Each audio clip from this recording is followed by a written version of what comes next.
Do you accept your existence on the planet with a certain peace of mind?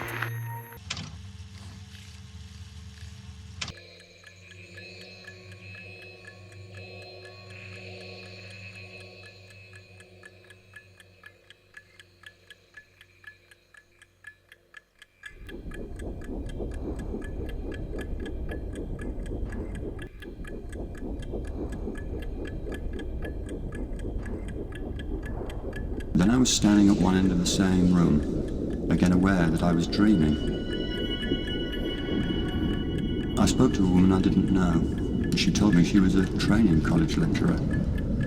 "Oh no, you're a figment of my imagination," I declared, and reached out to grasp her arm. At this I felt the most tremendous sense of shock. This was probably the most vivid moment of the dream. She was so real, solid, warm and fleshy. I remember thinking, it's exactly like holding a living arm. Yet I knew I was dreaming the contact.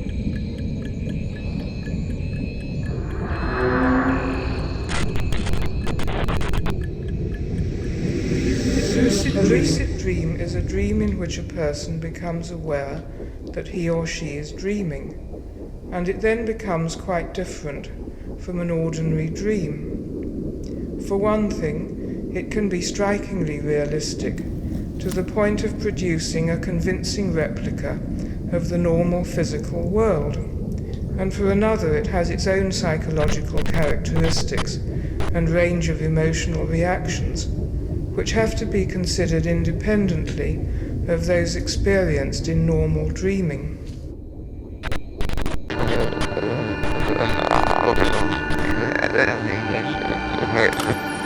I first learned the facts from a lunatic in a dark and quiet room that smelled of stale time and space. There are no people, nothing at all like that.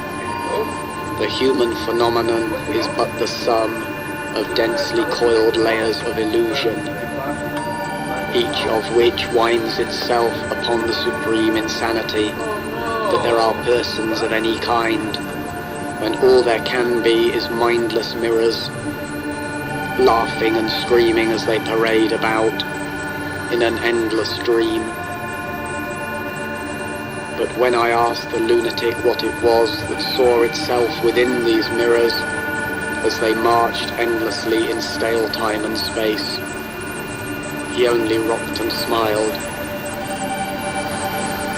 Then he laughed and screamed, and in his black and empty eyes I saw for a moment, as in a mirror, a formless shade of divinity in flight from its stale infinity of time and space, and the worst of all of this world's dreams, my special plan for the laughter and the screams.